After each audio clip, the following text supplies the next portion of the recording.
Welcome back to another episode of Let's Face the Facts. I'm your host. My name is David Almeida. I'm an actor in Orlando, Florida, and every week I sit down with an actor or artist friend, and we watch an episode of the classic sitcom, The Facts of Life. Then I hit record, we talk about the show, and lots of other stuff. This week, I have two very special guests. That's right, not one, but two. Double your pleasure, double your fun. I have Matthew Arter and Paul Padilla together. This momentous occasion is brought to you by the fact that before we move on to season 4, we have to do The Facts of Life Goes to Paris, which was a TV movie. And wow, as far as TV movies go, this one is a Lulu.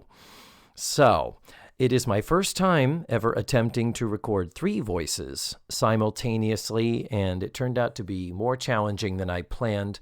So throughout, you might hear a little light, soft echo periodically throughout. I apologize in advance for it, but it was really hard to get it to all line up and sound like anything. So I'm very glad it came out okay. So one little correction before we get started. You'll notice we constantly are talking about them departing from LaGuardia Airport. And my friend Todd Michael, who is a flight attendant, I played him a little excerpt from the show, and he pointed out that they couldn't be leaving from LaGuardia because international flights do not and have never departed from LaGuardia. It is, in fact, JFK. So I now know that. We've all learned something here, and we're aware that that's wrong now. And lastly, as we talk about the director's cut versus the reruns and the edited down versions, if you're following along on the videos that I post from dailymotion.com, they are the edited down episodes. So just if you're wondering about the footage you're not seeing and the stuff that we talk about that's missing and new to us, sadly, unless you have the DVDs, you don't have access to it. And for that, I am disappointed, because I really wish that the show was streaming in full-length format somewhere, and I still have hopes that that may happen someday soon, maybe hopefully before I finish this podcast. Anyway, it's time for us to get moving on here, kids. This is part 1 of 2, of course, because it's a long show. It's more than triple the length of the episodes we do. So prepare yourselves for the cliffhanger, and let's get ready, because we're about to watch season 4. I call it episode 0, part 1, and the original air date was September 25th, 1982. So let's jump on in. Let's face the facts with Matthew Arter and Paul Padilla. Ladies and gentlemen, I am witnessing a momentous occasion, and you are all now here and witness to it. Praise. Because I am sitting at my dining room table in my beautiful home in my gorgeous grand room with 2 gorgeous grand dames of the theater. Matthew Arter and Paul Padilla are here together at the same time. Why was I second? Thank you for getting the billing right. Thank you for getting the billing right. Yes. Okay. But I was second. Okay. And it wasn't Anyway. even an Paul Padilla as Paul Padilla. Yeah, it was just yeah. Okay, fine. I'll take it. It's all right. I'll take it. Yeah. I'm good. You'd have been in a box at the bottom of the marquee. Okay. I'll It take was alphabetical. And it was alphabetical. I'll take it. Okay, yeah. No, and it's as okay. long It's as you fine. know that alphabetically I still come before everything else. Well, I am a huge The fan and narcissist. admirer of Matthew Arter, so I am happy to Aren't be you, though? second billing. Yeah. And you two gentlemen had never met. No, before. I mean we've met. met. Yeah, I said hi and given him a hug here I and was there. face down in a pillow. So we met. It was like 3 a.m. Technically, we met. No, Technically, we met. Yes. But I mean, it's nice to see your face. I gotta be honest. You know. You know. I can't promise the same for you. To see, maybe this is why. This is why the ad said face down, Paul. Yes. This is why. Now you see it in So that's why I'm taking second billing. Because, see my face, and you're like, that's why it said face down. That's why you wanted the blindfold. I still owe you a dinner. But anyway. This is my first attempt at a three-way. Which is why I bought Perfect Menage a timing. Trois. I bought Menage a Trois Pinot Noir. Yeah. Paul is drinking Menage a Trois Pinot Noir. Yes. Matthew is drinking a double gulp of Diet Pepsi. Diet Coke. How dare you, Diet Pepsi? Diet Coke. What kind of white trash do you think I am? What is this, Taco Bell? Subway? Yeah.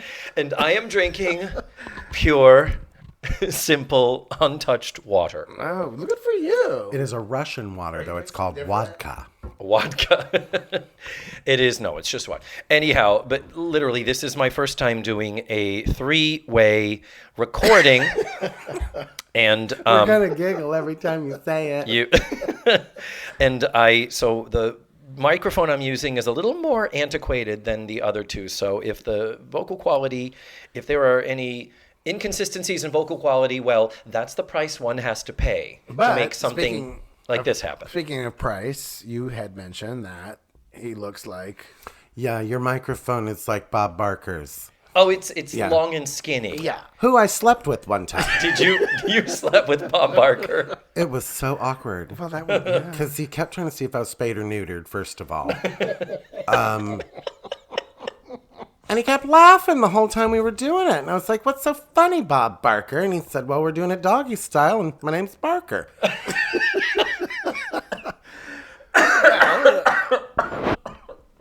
And dead before we're done. I never did find that Plinko chip we used as a diaphragm. I don't know. Sorry. It'll come out at some point. The Plinkos. So, well, we have just watched the cinematic masterpiece that Orson Welles wished that he had directed, and his name was somehow affiliated with. It will go down in history as the greatest. I can't even. Let us say it all together, ladies. The movie we just watched was The Facts of Life Goes to Paris. Paris. Yeah. I was at work today, and I could not wait to get here to do this with you, both of you guys. Terrible letdown. Because watched is a strong word to describe what we did to that movie. We couldn't not talk during it. So we already were Mystery Science Theater 3000. The podcast is done. It just wasn't recorded. Yeah. True. With funniest material, you didn't hear it, and you're not gonna. Sorry about it. Yeah, but we just watched it, and here's the funny thing. Matthew was like, "How long is this? How long is it?" And I was like, "Okay." In the reruns, it's broken up into 4 pieces. Yeah. So it's 4 episodes, and each of them are 22 minutes. So it's 88 minutes. It's not even an hour and a half. But I always felt disappointed when it came on as a child. When I would watch it, I'm like, no, now I can't believe that I have to watch this for the next 2 days because it would be like 2 episodes a day. Yeah, and I was like, son of a bitch. The Brady Bunch, when they show the episode where the other family is. Oh, right. Spin-off, that backdoor spin-off. Like, Brady Bunch. It's like, come on. I'm just going to forget it. Really, or the Empty Nest episode of Golden Girls. Exactly. Yeah, at the time, I'm like, is there a hard copy on right now or something that I can watch instead of this? But it sucks. Yeah, could I turn on Cops or some shit that's better than this? But then I pulled out the DVD and realized they had edited the footage down, and we actually watched the full-length director's cut. At 96 minutes long. So that means there were 8 additional minutes that you do not see when you watch it in the reruns. And I was like, oh my God, this is amazing. This is like, I've never seen this before. Yeah. So we're not going to talk about how you dropped bacon on the floor before you served. No, but no. The quote-unquote craft David services made an building. amazing Wait a minute. French Let us discuss. We talked last time about my amazing French toast bake that you said, well, I'll never see it. Oh, it's really good.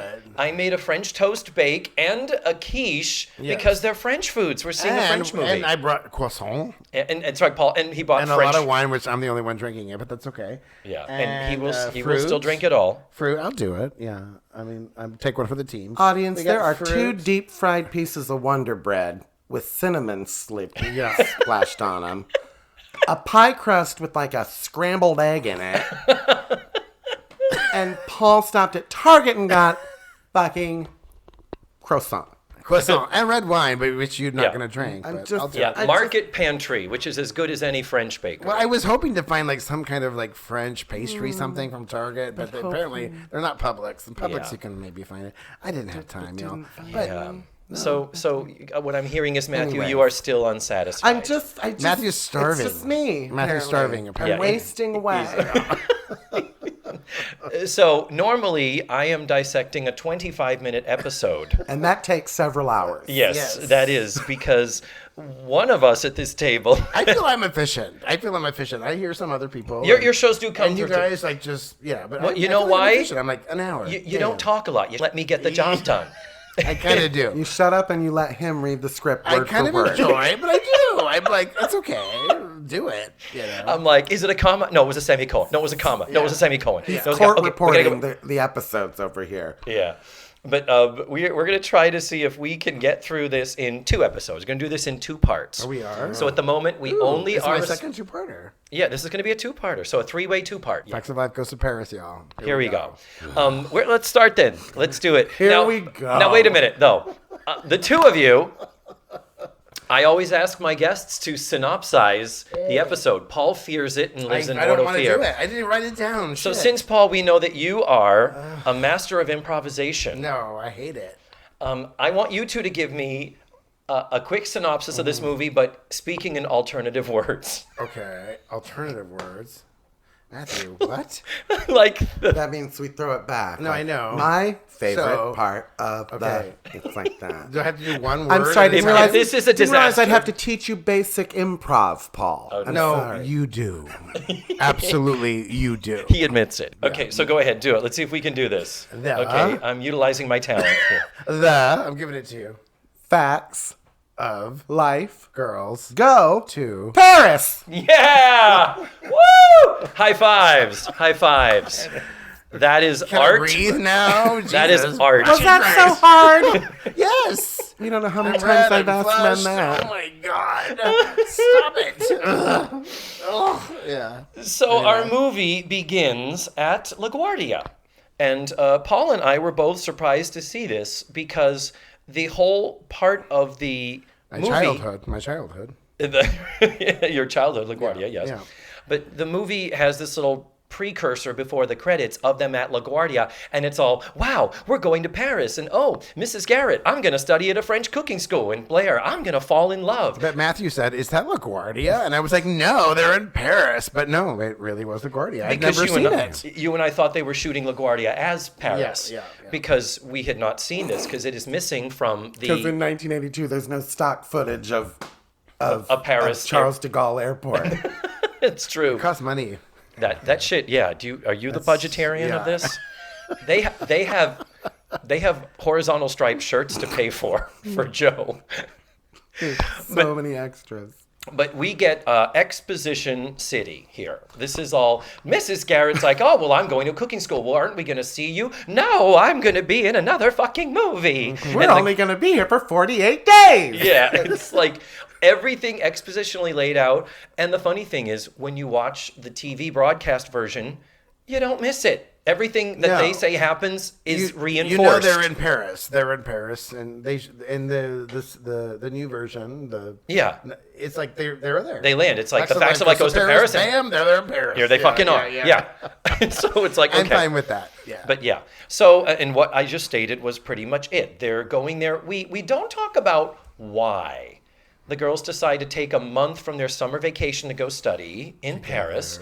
We don't explain in the least bit why Joe, who has to dig in the cushions of the couch in the parlor to pull together her tuition money, is able to afford this trip to go to Paris. Because we need to see this movie. And I'm curious, was it like a Sunday night movie? Was it a Thursday? I mean, back in the 70s, what did we, why would we sit and watch The Facts of Life Girls Go? Because, I don't remember. Because we were gay and we had no friends. Well, yeah. I had friends. I was just really gay. Did you? Were they? Like real friends or like how I had friends? Like But They were friends, but I was friends with Joan Collins. But they didn't quite Were you? understand my love of the facts of life. Yeah. Okay. I Fair. grew up in Texas. Remember that?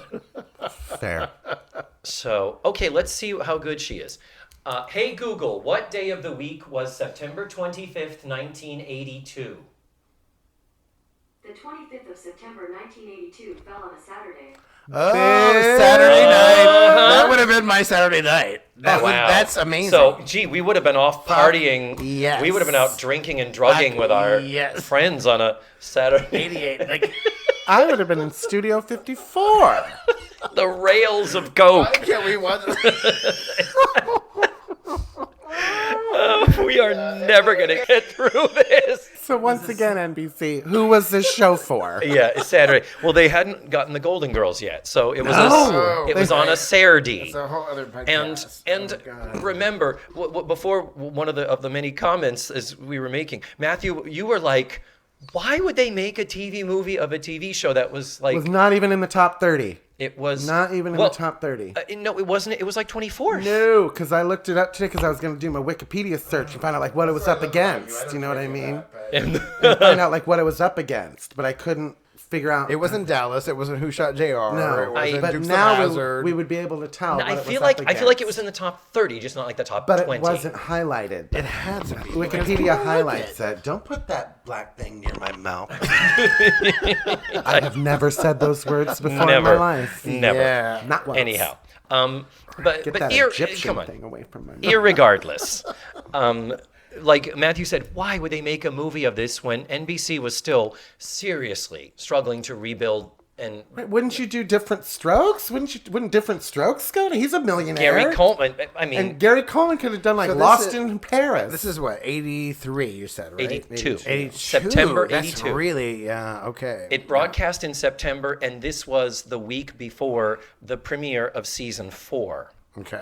For NBC, this was still one of their top-rated shows, and I think it might have surpassed Diff'rent Strokes. I don't feel like it was, honey. I'm sorry. God damn it. Pause it. Okay, Pause now we're going to this. pause it. We're just going to talk. We're gonna for a second. edit I don't out. really feel like it was either, but The Facts of Life, according to the Nielsen's, for the season 81 to 82, the one we just completed, Yes.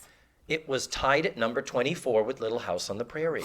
are you kidding me? Look, I'm the Don't Prairie you was the shit. ever question me again. No, I don't. I apologize. I loved it. my I watched it all the friend. time, but Little House on the Prairie was also the shit. I would like you to. Now, they should have gone to Paris. Yeah. Little House.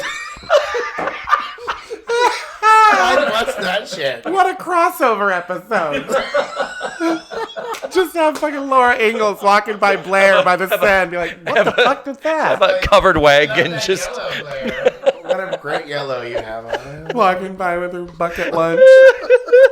I love the bucket lunch though. I've always wanted one of those. Like, hoop-de-doo review. Yeah. Wow. Different Strokes did not even make the top 30. Okay. So, and... You okay? They should have gone to Paris. We are all like mopping and sweating and Can you crying. imagine that production meeting, though, where they were like, we got this money. Yeah. Which show are we going to take? Yeah. I say Paris. Yeah, I we're say- not going to spend it on costumes, obviously. But which show are we going to take, guys? Like Nellie goes to school Yeah, no. in Paris, and Gonna get Oh, my Mrs. God. Olsen over in she Prairie. Yeah. loses her keys, and everybody else, goes Yeah, well, I mean, Caroline was the cook in the restaurant and stuff, so she would have been at the cooking school with Mrs. Garrett. 2 weeks on a boat. This is It before would've the been- Statue of Liberty, so that montage is gone. 'Cause I'm assuming It would have been so the all of Prairie them- went to Paris, it would go in their time period. It would have all of them been leaving New York at the same time, and then the Facts of Life movie, and then as they leave, is that a boat way out there? I down- truly had as we're no, flying I had no over? recollection of all of the montages in The Facts of Life Goes to Paris until you told me. Like, here's Yeah. another montage. Yep. There's so many. It's Yeah, like, and they're we there, get it. and You're they- in and they keep Paris. them. They do we get keep it. them. You're in Paris. We get it. Like, but it's many, Yeah, many, but, many montages. I mean, I'm glad that we all are pretty much of the same mind there. We watched Anyway, them all. Okay. so we have... So they're leaving LaGuardia. Yeah. We're We are 25 23 minutes minutes into this, right? All right. So they're leaving LaGuardia. We have the most important thing that we have got to discuss. Mrs. Garrett's ponytail. I said it was fake. Matthew said it was No. real. No, you said it was real. Matthew said it was fake. So we have 2 and 1. But once again, we questioned you and we were wrong. Yeah, that's because. Yeah. Thank you. But yeah, when she is later having her relaxing time with her feet in the hot water, Charlotte Rae's hair is completely down and cascading over her breasticles. But you know, it kind of makes sense because if they were like on hiatus and had to do this quick thing, she probably let her hair grow. She probably didn't worry about it. You think she got 6 inches of hair over a summer? I don't know. Look at me. Do I really know how much hair grows? It did look like extensions, but then I got like barked at. So I was like, never mind, David. Threw it over her head and started brushing that shit. She did. You ain't going to do that. She did. You can't do that. that. That was not on the syndication version. No, it was not. That scene so was she missing. was like trying to tell people this is my fucking hair. Yeah. I think, as I've said before, all of the complex and hideous bun configurations are a product of how do we take a 55-year-old woman who has got this big, thick, long hair that is completely inappropriate for any character that she would play. But you just said, 55-year-old woman. But I want to ask you both, like, honestly, doesn't Mrs. Garrett always seem old? But she wasn't. But she always seemed But again, old. Blair looks like she was 40 through this whole thing. But People, she was- you don't remember, darling. Yeah. Back in this time, pick up a high school yearbook from 1982 from any school. Everyone looks 40. Everyone looks 40. It's And true. they have the It's hair, so true. the craziness. They've all got like your mom's glasses Yeah. that Dinner met down plates. here and went Yeah. over, and Now, a couple of little sitcom tropes. sitcom tropes, yeah. We reestablished Blair's joke about her luggage. Luggage. Always got Comedy and I was evergreen. thinking, like, again, because I love shows like that where they're showing like they're actually in LaGuardia, so there are people around. Yeah. Like nobody had roller luggage. When was roller luggage invented? Late 80s. Because nobody had it. Well, Like, it's the most important thing ever because I can't imagine. but can you imagine having to carry your fucking luggage No. around like It's that? like upside down ketchup bottles. Why did it take us so long to figure that shit And out? why isn't cereal in a Ziploc bag? Agreed. Oh Or my chips. God. Why aren't chips in a Ziploc bag? Ziploc. Exactly. But my other favorite one is we have heard no flight announcements the entire thing until LaGuardia to Paris, now boarding. Yeah. And now everybody's looking up with that's their our eyes, flight. Yeah. listening with their eyes. Yes, indeed. We hear nothing else.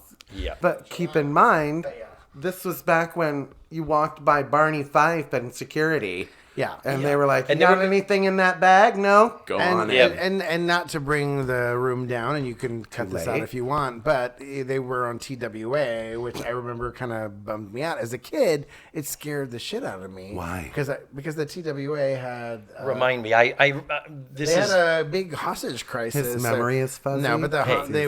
were held hostage on the plane, and there was like people was a outside of the TWA. windows. That does sound familiar. Outside the windows with like masks, and it was huge. Yeah, Like, it does sound familiar. I just can't remember the details. I was terrified of TWA Airlines because of all these pictures on the news of hijackers with masks and guns and And it was the first 3 letters of the word twat, which is also a... Well, that is also a thing. Sorry. Do it. The flight over. Oh, the flight over. As soon as they take off from LaGuardia, this score happens. Oh, da da da da da da da. Were you kind of hoping though that it was gonna be like how Family Guy does, like a slow version of the Facts of Life theme song? No, It I was was kind not. of hoping it was gonna be like this orchestral version of the Facts of Life theme song. no, And no. This score, I think this score made me think that love was possible. Well, As a because child. it's the first 3 notes of Once Upon a Dream. Well, I don't care. yeah, no, you're right, and it is a heavily scored movie. They Really really scored. They scored the fuck out of No, it. they did because they were like, "Can I get a baguette?" They're like, Oh no, the motorcycle has broken down again. And this is directed by Asad Kalata, who directed probably, I think, the most of all the episodes of the TV show. So to his credit, trying to take the approach of, oh, this is a single camera movie. This ain't no film theater 3 camera. So Mrs. Garrett leaves the girls and off she goes with the quote unquote driver who was supposed to meet her. Then the girls are like, well, we're supposed to meet this woman from the school. And in comes this dour, old, bitchy, like, the casting agent said, we need someone that looks like Eileen Brennan, but more severe. Mm-hmm. And bravo, they found her. And it's Eileen Brennan, though. She's so good.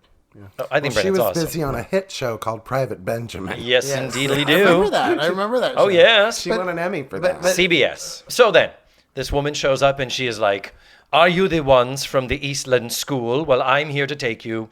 And it's clear this ain't gonna be no fun. But why is they're in Paris. What accent was she? She was like a German, like Hausfrau type. Yeah, like, it was not like it was not, hello, how are you? It was not the French, it was, but still very American sounding as well. Yeah. But I don't know what the fuck she was trying, like they just had to make it clear physically and visibly.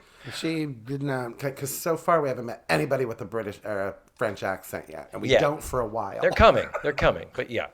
On the bus as they're going there, Blair does comment when the others are like, the Eiffel Tower, oh my God.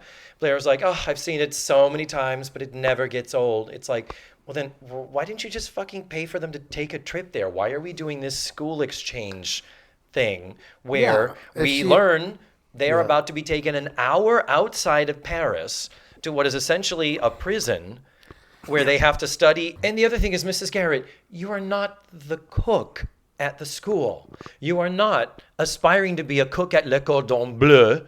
Why are you taking a cooking chefly course when you are just picking whether they're going to have carrot sticks or zucchini? She's the dietitian, she's the counselor, she's the suicide counselor. Don't defend her, Paul. You always take her side. I do. I love her. But no, you're right. It's like, it's just add one more to the pile. And she could fly a plane.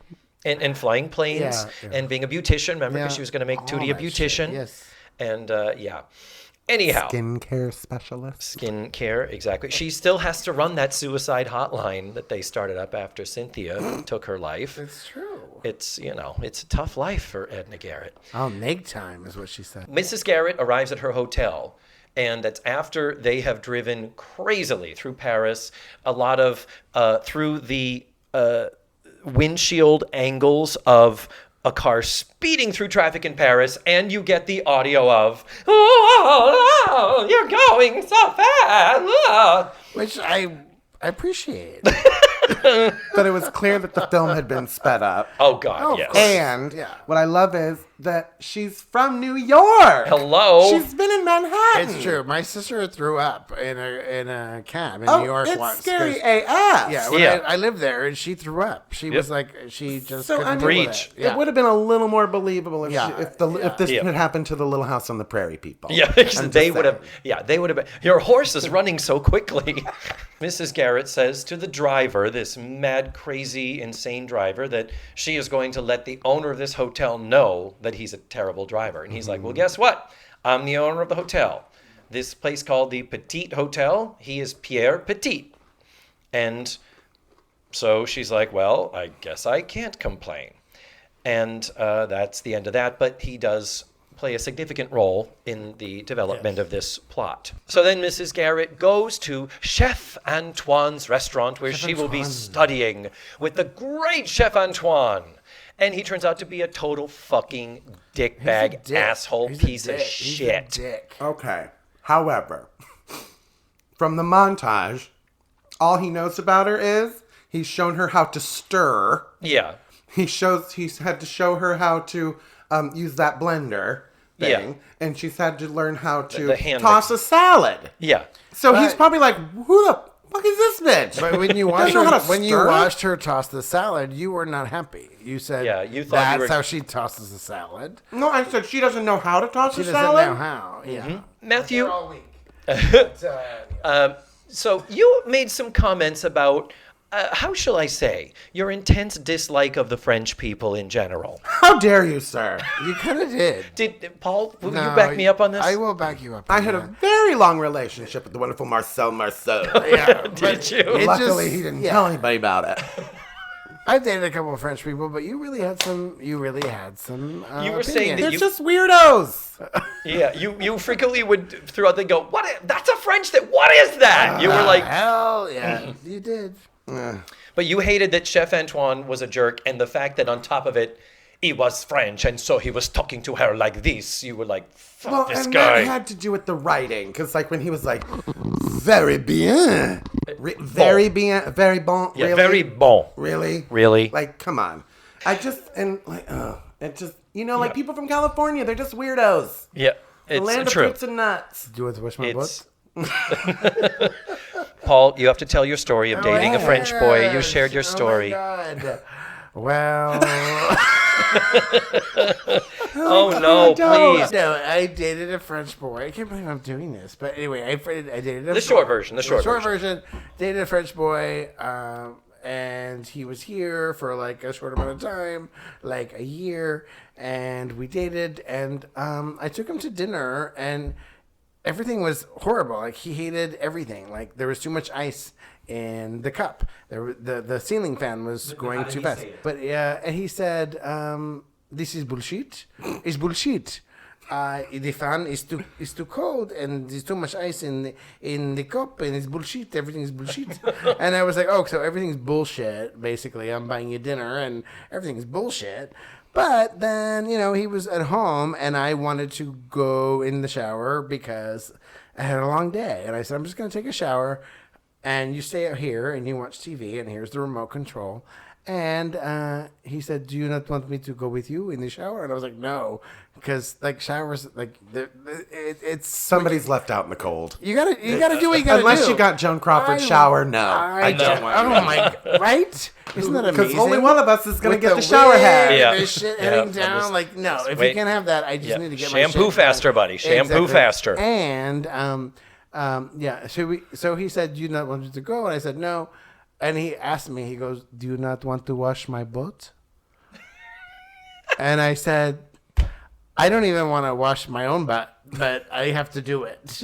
And so I'm going to do it, and then I'll come back, and yeah. But when I did come back, when I did I come see what back, you did there. Yeah, but when I did come back, and I said, you can watch anything you want, he did pick, what he was watching was Ratatouille, the Disney French movie, I whatever. believe you mean Disney Pixar. Well, whatever. I don't care. I was like, really? That's what you picked? It was so, like, I couldn't believe it. Never understood shower sex. Never understood shower sex. It's like, because I don't like Yeah. it. Well, and I can't Matthew, have. I hate it. I hate it. If water were more viscous, yes. Or But if you no. had Joan Crawford's like Yeah, 5 multiple. S on you. If Yeah. I had Joan Crawford's But thing. also, yes. I wear contacts, and without them, I Yes. am legally blind. Yeah. So I'm just gonna see a big Thank blob, and I'm like, I don't Thank know you. where the soap is. Like, I'm Thank you. fucking- Thank you. I hate Yeah. shower sex. You've I been- appreciate it. I'm glad to be in a room with people that also hate shower Yeah, sex. it's like, Matthew, you've been sucking on the faucet for 10 minutes.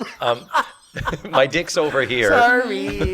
Yeah. Okay. Thank Sorry. you. Thank you. Thank you. Okay. So Facts of speaking of life showers, goes to Paris. Facts of life goes So, to Paris. speaking of shower sex, let's get back to our 15-year-old get back to teenagers. the montage. Why were all the men chefs already had hats on, and she's sitting there with that ponytail flinging around in a kitchen? Well, she said, I know, Find yeah. a big old long red hair coming out Hairnet. of your souffle. Oh God! You imagine? She was waiting. But the thing is that when she was when she's complaining to Pierre back home at the hotel, she says they won't let me wear one of those hats, and he says, "Well, they're all actual chefs, and you are not." Ah, okay. Missed that part. Yeah. Missed that vital. That piece. vital piece, yeah, that must have been edited No, out of the wow. broadcast I version. didn't hear that either, but okay. But okay, so then we have the girls, their studies. We see them studying, and they get back to their room, which is tiny, by the way, with 4 little twin beds. They are dreaming of the vast open plains of their bedroom up over the cafeteria. But the woman comes in, Miss what's her name? Crazy lady. Southwick. Miss Southwick comes in and says, "I have an announcement." It's like, Very American voice. yeah. And they're like, "Well, we're all standing here and you can see us all." And she says, "You are going to complete the rest of your Live and Learn Tour of France in Paris. Tomorrow morning, we are going to go into the city, and there is where we are going to stay for the rest of your time," because they have like 5 days or 4 days left of this. And the girls are like, "Oh, that's awesome. We were just complaining that we're not getting to see the city that we came here to see." Right. So she leaves, and in the room, they quickly devise a plot started by Joe that they are going to break away and make a break for it and head out and enjoy Paris on their own, away from this bitch and the confines of this school. The interesting thing is that as they're hatching the plot, the girls are all still performing as though they're over at Embassy Studios in Burbank. And good. I'm glad you're talking about this. And so That they was are one thing. literally, like, she is 2 feet outside the door. 2 feet, and they're like, "What? You're going to leave? Yeah. You're going to sneak away and escape from the school? Yeah, it'll be easy." Exactly. The transition from going to a studio audience type of show, type of taping, type of being, to being on film. And there's these really weird, strange pauses that happen. And we're thinking, what's happening? Yeah. What's And happening? They're holding for the laughs. Nothing's happening. That aren't there. And it could be 30 minutes shorter, the show. Because you're like, it's. I wrote down, I actually wrote down about that because this is around the time in my notes where I wrote down, the writing is so delightfully, terribly innocent for this. Like, there's no, like, we're so used to a much quicker pace now and just a different style of writing where, like, that much, we're expected now to be smarter, I guess. Like, this much exhibition wasn't needed. Yeah. Like. And they have to do it. They have to, they have to do these lines. Like, who was writing this being like, this is fucking Emmy worthy right here. No, it wasn't. You know what I mean? Like, Yeah. No, but they do. At one point, somebody says, "Where are we going to sleep?" And it's like, we'll figure it out. It's like, anyway. But Matthew was like, where the fuck did they sleep last night? And they slept apparently under a tree. That's what you said. Yeah, well, Joe does. Yeah. That's where we figured there's a line about we that. haven't met that guy yet. Yeah. Stop jumping ahead, Paul Padilla. Sorry. I'll just shut up. Y'all have a good time. Oh, wow. So, Mrs. Garrett is still in school and still failing miserably. Wow, we're going to be here all night, All aren't we? right. All right, get comfy. Okay, she's Settle still in. in school. She's still in school. And what happens is the chef is talking about his Boeuf Bourgignoun. And so she turns and says, and of course he's talking about the wines that one can use in Boeuf Bourgignoun. And Mrs. Garrett comes back with, "Well, I can't serve my girls wine." And he says, "You are a bitch and you have to fucking quit. Yeah. Here's a broom. Clean up. You don't deserve to cook. You're a woman. Or I will this is why women shouldn't be in the kitchen, or I'm going to fucking expel you." And it's not an ironic statement. Women shouldn't be in the kitchen. Yeah. Yeah, of all places. Of all places. Kind of where women belong. I mean, am I right? We all know that's where they... Yeah, Anybody? totally. Guys? But the thing is, I can't serve wine to my girls. Yes, when you cook with wine, the alcohol bakes out of it. The alcohol... Yeah. Anything You're kidding. cooked with wine... Paul looks like he's going to cry right now. I have nothing. Paul he just had 4 pounds of Boeuf Bourguignons, wondering why he's not buzzed yet. It sucks. Okay. No, keep talking. So the deal is, the whole precept, the whole concept that, I couldn't make a dish that has wine in it and serve it to my girl. So you don't serve it to the fucking girls. You're in school and you're learning to make Boeuf Bourguignon, you make it. Right. What the fuck? Right.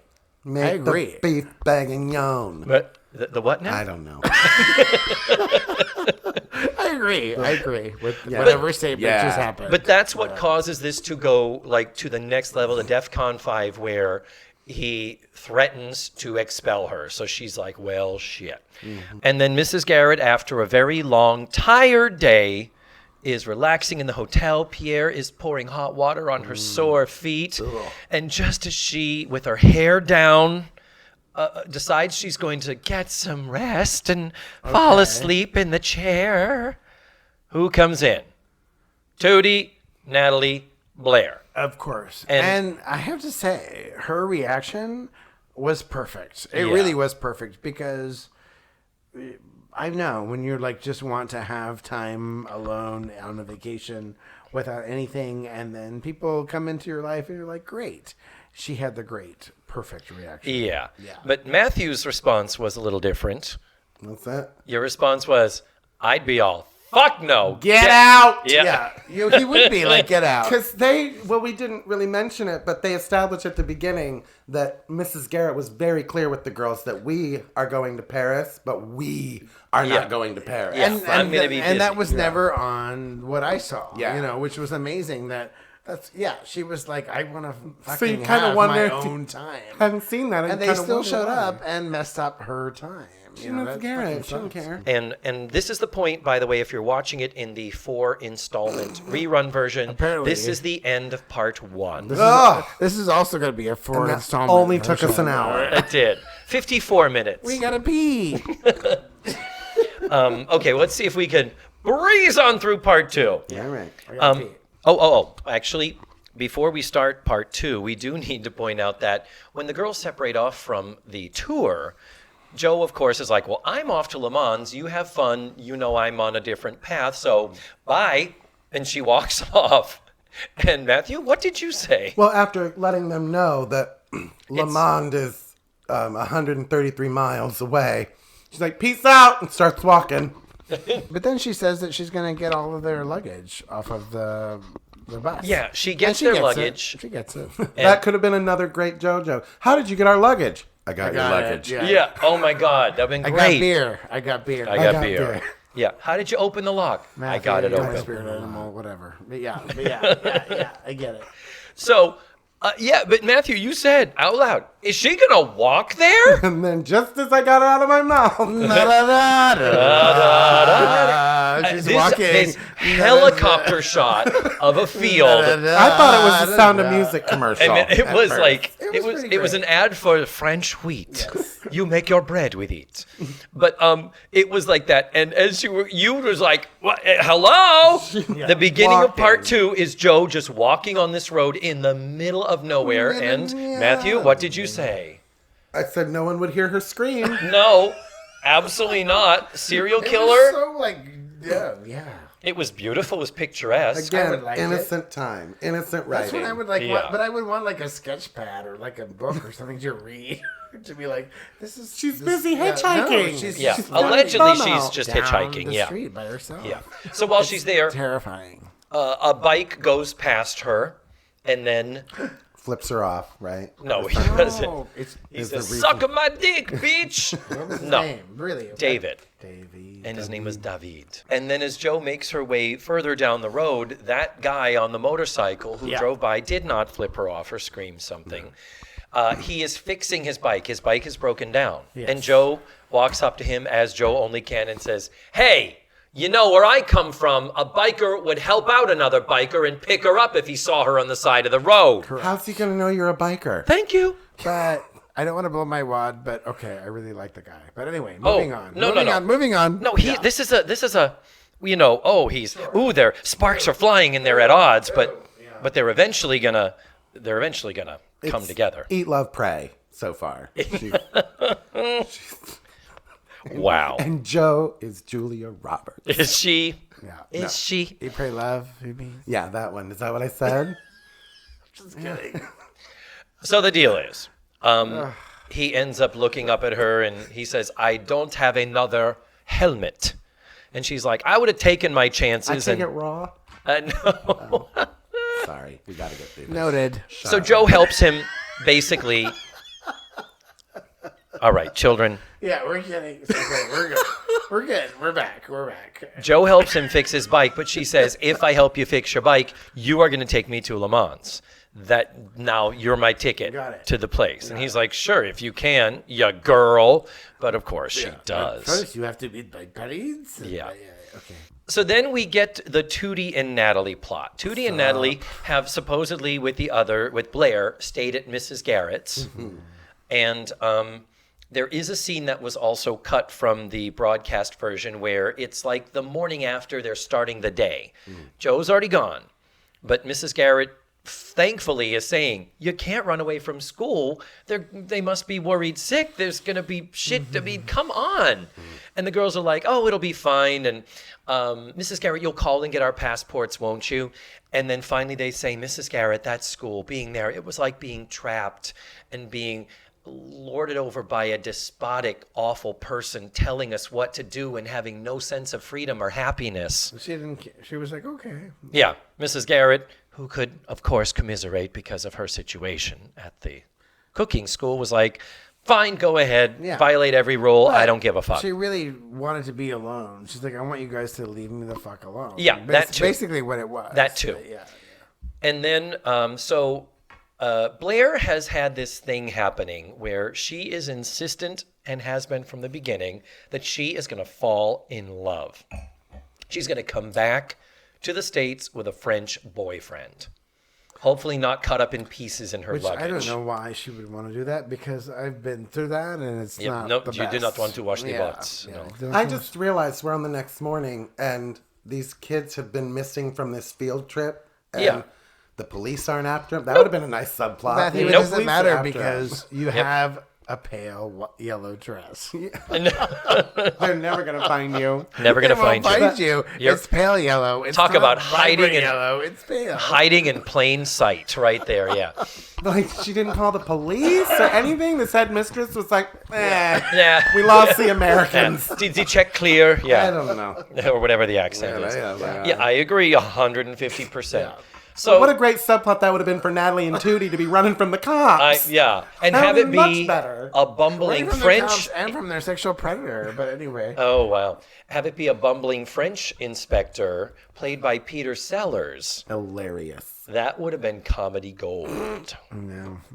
Anyway, instead of that great idea that we just came up with, instead what we get is the two of them walking around a cafe. Natalie is fixated on where famous people are buried. So Tootie is like, I'm tired of going to tombs and this is crazy. And then Natalie looks over at a guy sitting at a table in a cafe and she says, oh my God, that's Mr. Kiley. That is, what was his first name? George? It was a G name. GK. Yeah, GK. Which could they have found two letters that just didn't go together? At all. Agreed. WK in Cinncinnati. Yeah, and the man that they notice because WKRP. Yeah, Natalie recognizes him because he is the author of a book that she greatly enjoyed and admired. I can't tell you how many times I've recognized an author. Yeah. When it comes to at like the Walden books. Yeah. Never happened. It's like J.K. Rowling could knock on my door and I'd be like, hey, what's up? Can I help you? What the hell are you doing on my lawn? Yeah. Get off my lawn. Exactly. Yeah. You here to rob me? Take my money. But instead, we recognize an author and she points to him and it is there he is. American character actor Frank Bonner. And Paul really wants to sing that theme song so fucking bad. I loved it. Frank Bonner is best known to television audiences from WKRP in Cincinnati, the role of Herb Tarlick. Never heard of it. He was the salesman. He was the sleazy salesman who always had the loud plaid suits. Mm-hmm. And WKRP is a CBS show. So what he's doing, slumming it over on... He's moonlighting. Hey, NBC. Your money. Money. Beyond me. So very quickly, the conversation is, hey, you're that writer, and I love you. And your book was awesome. He's like, cool. What are you doing here in Paris? Oh, just hanging out. And they just sit down at this table. They strike up a conversation. And how does it come about that he writes for... Oh, he gives tours now. Or something. How does it come about that they say, well, good, you're going to give us a tour and you're going to show us Paris? Is it just because he's another American? I don't know. I think it's just because it's a make... TV movie and they have 2 hours to show Paris. That's pretty much it. Yeah. But anyhow, they become illogically familiar with him. in a very, very short period of time, as though they know this dude, and he should be a lot more put off by two teenagers just deciding he's their best fucking buddy. Because how old are they supposed to be? Tootie is 15, Natalie is 16. Okay, you are Legal in France? Well, my question, but put yourself in that situation, because you're probably, David, the same age as Herb Tarlick was when they made her actually. Well, he's probably like 27. I would love to look up and see how old he was. You keep talking. You keep talking. But just you're sitting in France and this 15-year-old girl and a 16-year-old girl come up and like, I saw you on the streets of Hollywood I love your work and now we're going to hang out with you. I'd be like, I'm getting the F out of here. That's the first 50 minutes of like Dateline and NBC. Where were your parents? 9 o'clock on Friday nights. I mean, I'm gay as a goose. I know nothing's going to happen with us. I just don't want teenage girls hanging around me. But he hugged them a lot. He was like touching them. He was like grabbing them. And I mean, it's like that. He was born in 42, so he is exactly 40 in this. He is exactly 40, and they are 15 and 16. He looks the same age as Mrs. Garrett, and she's 60. She's 56 now. Well, the conversation, the big thing is that this novel he wrote, Natalie is anxious to find out when the next installment, when he's going to do a follow-up. And he's like, I don't know, whatever. And somehow they finagle that because he's there in Paris, you're going to give us a sewer tour tomorrow? There's talk of a sewer tour? He's going to take you into the sewer? Yeah, and no one would hear them scream. That's Serial Killers number 3. The whole movie should have been called Nobody Will Hear You Scream. Facts of Life. Nobody will hear you scream. It doesn't get any more pleasant or comfortable. Or believable. No. yeah. But nothing is at this point. So then, Blair is in front of a building, and she's sketching. Suddenly, Blair is back to being an artist again, of all the many, many things that Blair does in her extracurriculars. So she's sketching outside, and a man walks up, and she kind of is walking around and moving around, and then she sits down and continues sketching, and a man walks up and says, "Excuse me, that is not where you were sitting before." It should have been on my face. No, he doesn't say that. No. And what he says is, I'm paraphrasing. He says, "No, you were sitting over here with your legs crossed," and he shows her that he has been sketching her. And suddenly, except she's nude in his. No, stop. I went to the bathroom. David, he wants her. He wants. Yeah.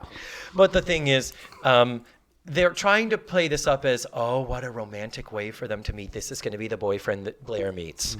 Unless she wants to meet. Only one thing. Him, ew, not attractive. No, gross. No. Looks like Gerard Depardieu fucked Bud Cort from Harold and Maude. Not cute. And a baby came out No. in France. No.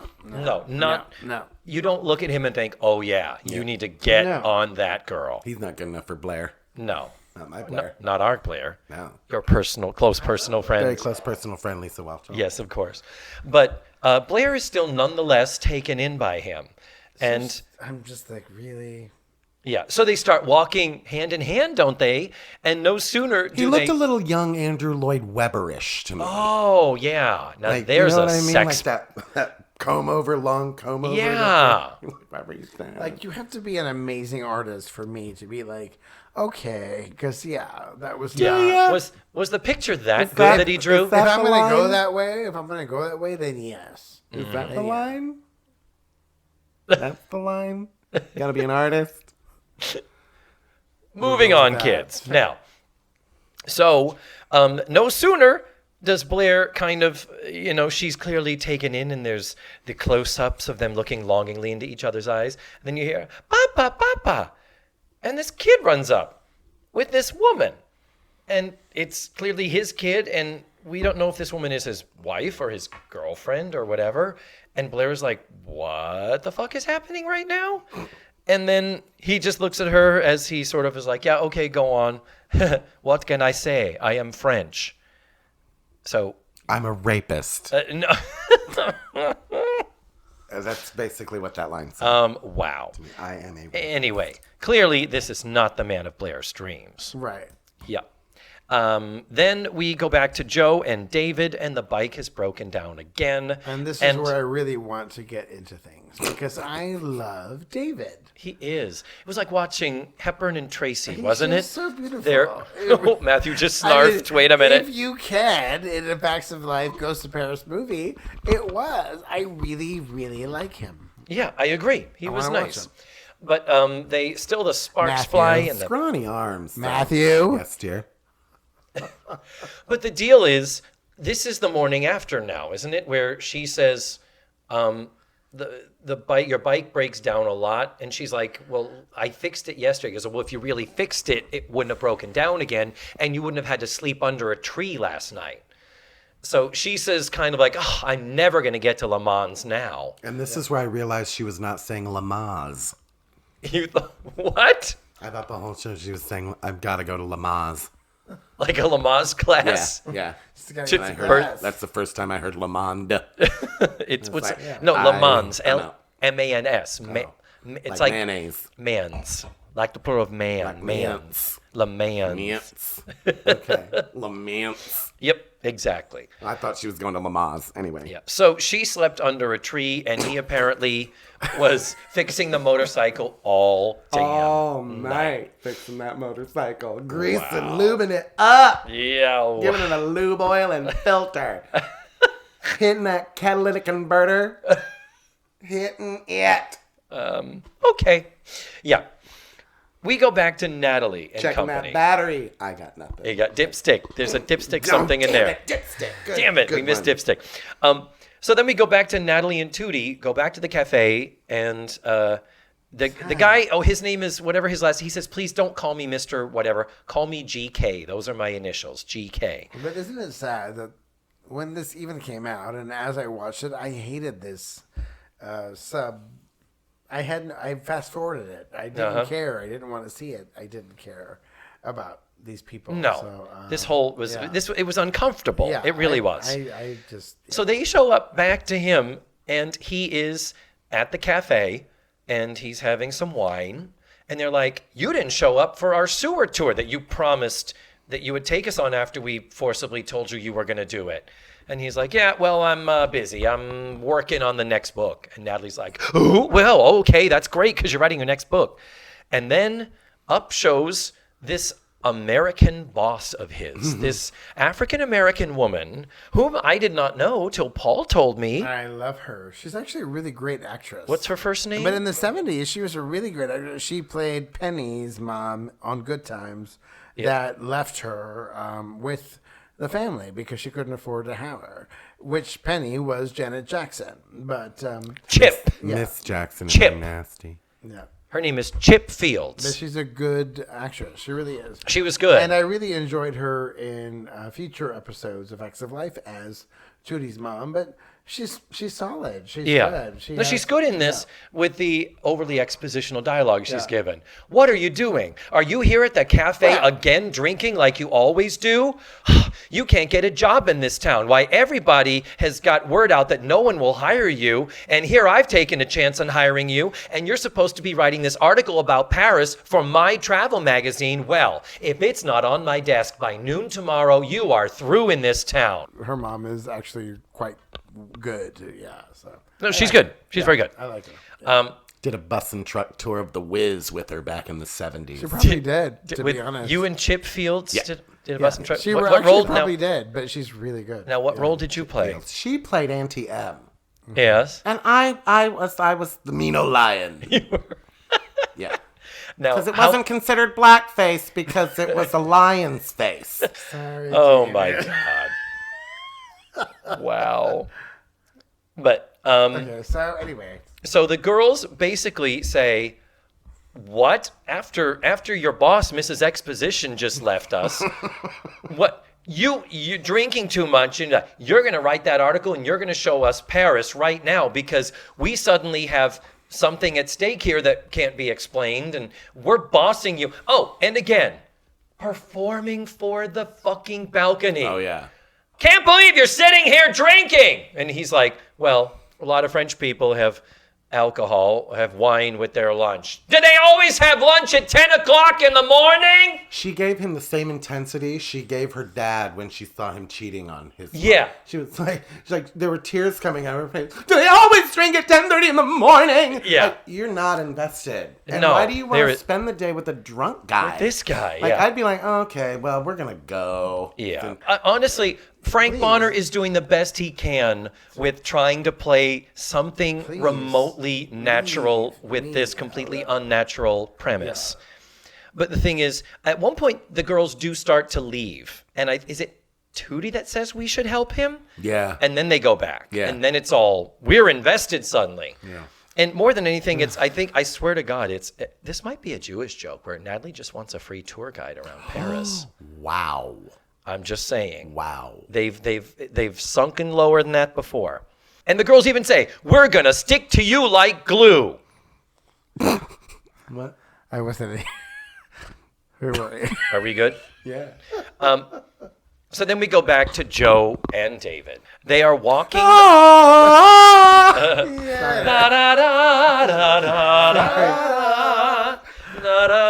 Stop. Yep.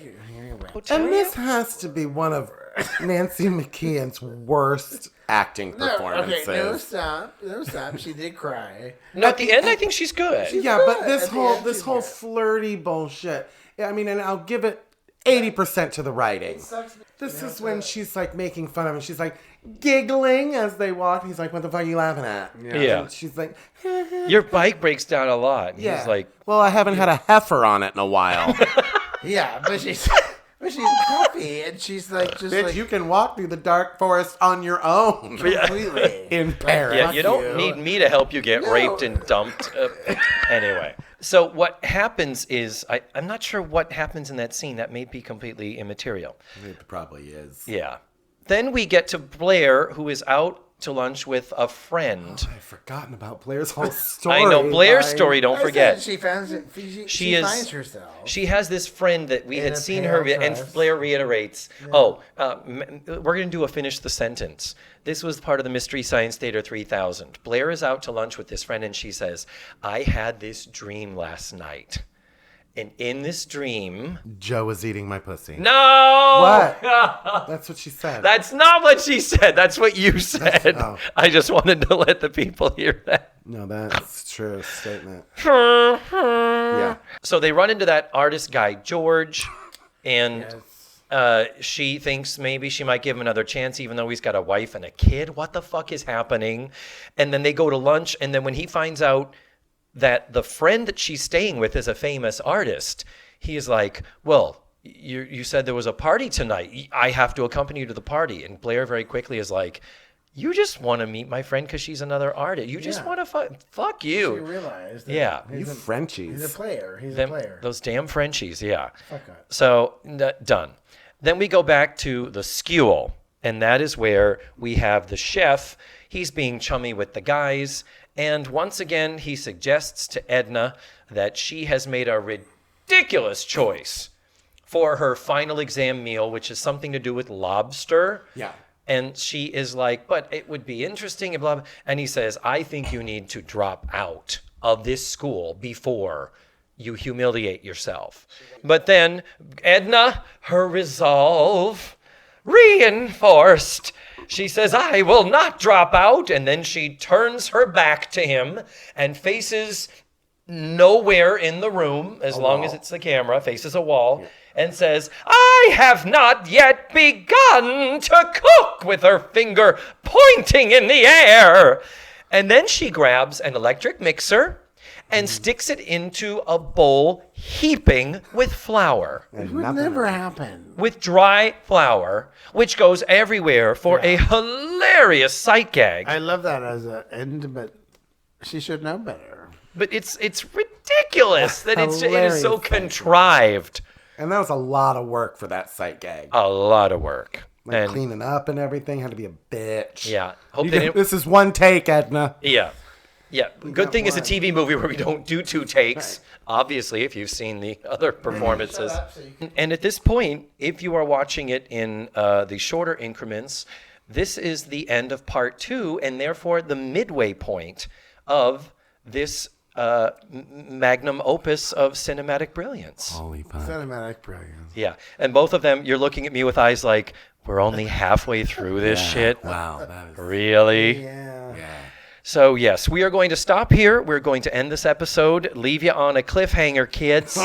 How do they get back to America? I know. You're going to have Without to being wonder. raped, murdered, or... Will Edna graduate from the school? I'm really not sure at this I don't point. know if she's gonna... I don't know if she's going to pull through and do it. But anyway, this is a great time to say I am so happy you two are here doing this with me. We're at the beginning. And we're at the middle. Now, We're at the middle. No, you were happy at the beginning. Now it's like, okay. This isn't going to happen I again. am still ecstatically happy. You think you're wonderful. Yeah. So we're going to leave you here. And you guys, I'm not saying goodbye to you two. I'm saying goodbye to this episode and sending it back to myself in the studio. So goodbye. And there you have it. That was Matthew Arter and Paul Padilla. Oh, so much fun. And I do not know how I managed to edit it down to this short an episode, especially considering the technical problems I had. You have listened to nothing short of a miracle. So I'm now going to get cracking on part 2 because they're going to be back next week. And I have nothing else to say to you. Thank you so much for listening to this week's show. And remember, the facts of life are all about you.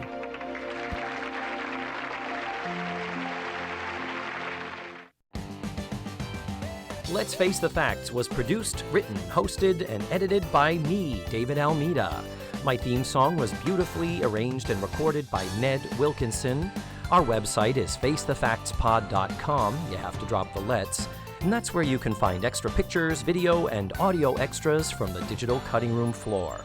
Follow the show on social media. We're everywhere under the handle Face the Facts Pod. And don't forget, go to your favorite podcatchers and subscribe, rate, and review.